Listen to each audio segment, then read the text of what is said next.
Esta es una producción de Grupo Fórmula. De viva voz, Marco Cortés, presidente del Partido Acción Nacional, el PAN.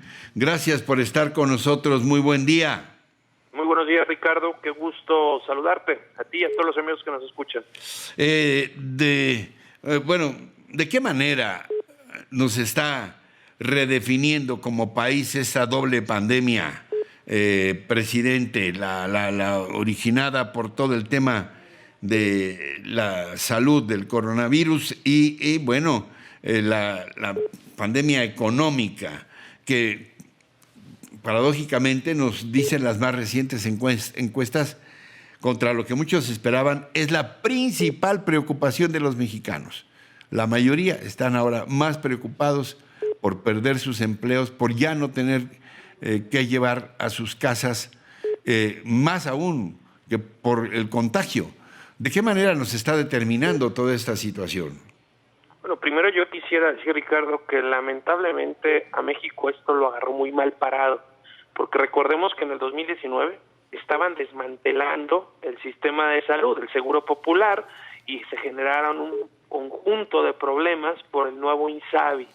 Y también recordemos que les estaban quitando recursos al sector de salud. Y también que en materia económica, en el 2019 tuvimos crisis, tuvimos decrecimiento, recesión técnicamente hablando, y pérdida en generación de empleos. Entonces nos toma muy mal parados esta crisis, y lo peor es que no aprovechamos el tiempo que tuvimos para podernos anticipar y poder tomar medidas preventivas. Tuvimos al menos 6 semanas más de los que tuvo Italia, España, de lo que tuvieron en Europa, porque allá llega, impacta mucho más rápido este virus.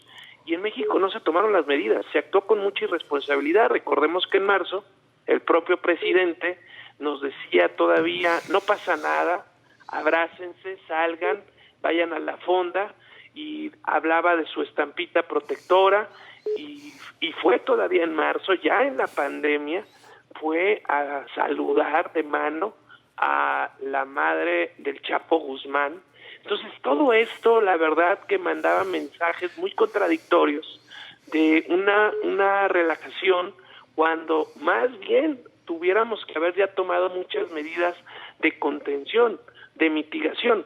Por si fuera poco, Ricardo, lamentablemente no se hicieron las pruebas. México ocupa de los últimos lugares en el mundo en el número de pruebas diagnósticas que se están realizando.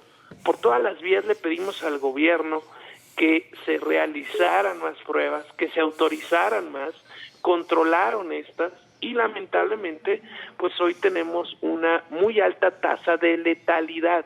Esto con los datos oficiales, porque también se dice, Ricardo, que se están ocultando datos, particularmente en la Ciudad de México, y esto ya salió en el New York Times, ya salió en el diario El País, ya la propia jefa de gobierno ha reconocido que puede haber algunos datos que no estén registrando, pero lo real es que con los datos oficiales tenemos una muy alta tasa de letalidad, arriba del 10% respecto de los contagiados.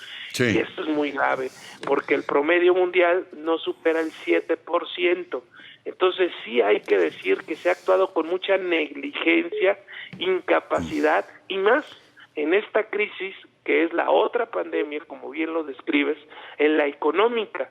Mientras en el mundo se apoya de manera decidida a la gente que se queda sin empleo, y se apoya a las micro, a las pequeñas empresas, a las medianas, para que no cierren sus negocios, porque es un negocio cerrado. Que son además las que generan 8 de cada 10 empleos.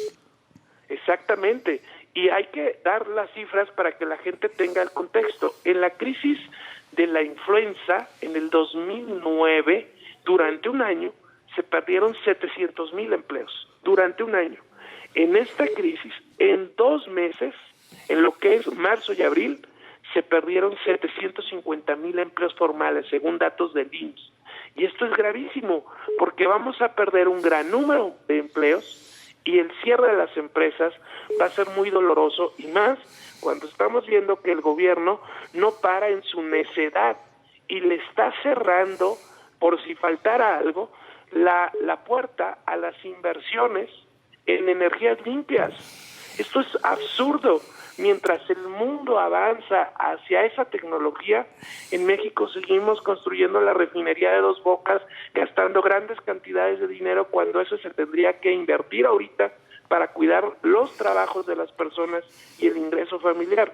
Entonces, de verdad que el gobierno no se está dando cuenta del tamaño del problema que enfrentamos, tiene una visión retrógrada y tristemente está ahuyentando más inversiones, más trabajos. A propósito de esto que mencionas, de una visión, la visión del gobierno, que acaba de ser dada a conocer, dijo el presidente que era un ensayo reflexivo sobre el actual momentum del país. Hay también la propuesta de 68 puntos del sector empresarial, algunas otras por ahí.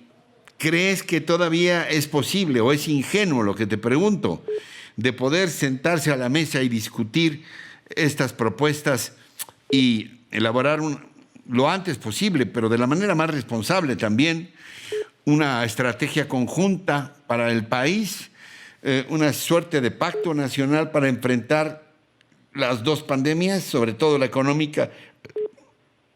Por responsabilidad, Ricardo, debemos seguir esperando que sí, pero lamentablemente llevamos más de un mes pidiéndole al presidente un gran acuerdo nacional, donde nos sentemos todos los sectores del sector productivo, del sector social, del sector religioso, de los medios de comunicación, de los partidos políticos, de los gobiernos estatales, municipales, todos los mexicanos, a poder construir juntos una solución, a hablar de lo que realmente es lo urgente en este momento. Y el presidente no ha escuchado las propuestas de la oposición, no ha escuchado las propuestas del sector productivo, no escucha las recomendaciones de los organismos internacionales. Se están violentando tratados internacionales suscritos por nuestro país, se está violentando el Acuerdo de París. Estamos finalmente ante un presidente que no escucha y que no se deja ayudar, que es muy idiático y que su idea la defiende a costa de todo, aunque no tenga la razón. Y eso es muy preocupante porque es el jefe de Estado mexicano y nos sigue polarizando entre buenos, entre malos, entre ricos, entre pobres, entre todos los mexicanos que deberíamos hoy estar unidos, como tú muy bien dices, para poder enfrentar esta situación. Así lo están haciendo en otros países que también tienen diferencias ideológicas y políticas, pero este tema los ha unido.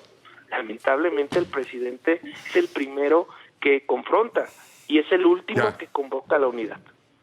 Marco Cortés, presidente nacional del PAN, este espacio se queda abierto. Gracias por tu confianza. Estamos al habla. Gracias. Encuentra más contenido como este en radioformula.mx.